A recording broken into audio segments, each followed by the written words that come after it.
This video is only for education purpose. तो gold के जो प्राइस है वो अपना ऑल टाइम हाई बना रहे। और अब एक सवाल आप लोगों के दिमाग में ज़रूर बन रहा होगा, क्या आप लोग घर में 1 करोड़ रुपए का सोना रख सकते हो?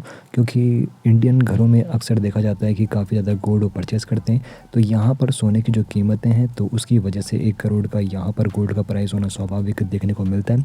अब यहाँ पर क्या घर में रखा सोना अब आप लोगों के लिए क्या डर का कारण बन सकता है, इस बारे में आज विस्तार से समझने वाले हैं। तो क्या कहते हैं लॉज और कितना सोना आप लोग घर में रख सकते हो, तो सब कुछ विस्तार से समझेंगे। तो सबसे पहले हम यहाँ पर बात करेंगे कि अगर आप लोगों के पास सोने का बिल नहीं है, यानी कि अगर आप लोगों को उपहार के रूप में गोल्ड मिला है, तो क्या आप लोग उसे कानूनी तौर पर घर पर रख सकते हो या फिर नहीं।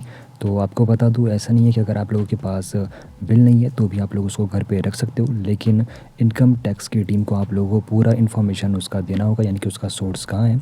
अब यहाँ पर वैध सोना माना जाएगा कि वैध आय से अगर ख़रीदा गया है या फिर विरासत में या फिर पारिवारिक उपहार के रूप में अगर आप लोगों को सोना मिला है तो वो वैध सोना माना जाएगा। इस बारे में इनकम टैक्स के नियम क्या है तो एक बार उसको भी समझ लेते हैं। तो अगर कोई विवाहित महिला है तो वो 500 ग्राम तक अगर उसके पास सोना है तो उससे कोई भी जांच पड़ताल नहीं की जाती है। अगर कोई अविवाहित लड़की है तो अगर उसके पास 250 ग्राम तक सोना है तो उससे भी कोई जांच नहीं की जाती है। और एक पुरुष 100 ग्राम तक सोना अपने पास रख सकता है। मैरिड वोमेन 500 ग्राम तक सोना अपने पास रख सकती है और अनमैरिड वोमेन 250 ग्राम, और मेल के लिए जो क्राइटेरिया 100 ग्राम तक है। अगर उनके पास इतना सोना है तो उससे कोई भी पूछताछ इनकम टैक्स के द्वारा नहीं की जाती है। अब यहाँ पर अगर किसी का परिवार है तो उसकी क्या लिमिट रहने वाली है। तो अगर आपकी फैमिली है, अगर आप और आपकी वाइफ और आपकी जो गर्ल है, तो उनको मिलाकर यहाँ पे जो लिमिट बनती है 850 ग्राम है।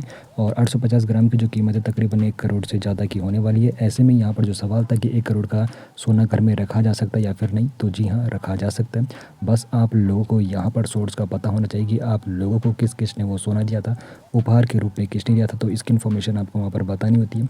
बाकी छापेमारी में, अगर छापेमारी कल के दिन इनकम टैक्स मारता है तो फिर आप लोगों को वहाँ पर पूरा इन्फॉर्मेशन देना है कि सोर्स कहाँ से था। अगर बिल भी नहीं है आप लोगों के पास तो भी आप लोगों को पूरा सोर्स का पता होना चाहिए। और अगर आप लोगों के पास सोर्स है कि यानी कि आप लोगों के परिवार में से किसी ने दिया, उपहार के रूप में दिया या फिर शादी समारोह में दिया गया है, तो आप लोगों को वो पूरी इन्फॉर्मेशन वहाँ पर बतानी होती है। ऐसे में आप लोगों को लिमिट मैंने पहले ही बता दी है। तो अब यहाँ पर तो इस सबसे सबसे महत्वपूर्ण निष्कर्ष क्या निकलता है, तो अगर बिल नहीं है तो भी चिंता करने की कोई बात नहीं है। बस आप लोगों को सोर्स का पता होना चाहिए कि आप लोगों के पास वो गोल्ड कहाँ से आया है। और अब एक सवाल आप लोगों के लिए बनेगा, तो क्या आप अपने सोने का स्रोत जानते हैं, यानी कि सोर्स के बारे में आप लोगों को पता है कि आपके पास गोल्ड कहाँ से आया है?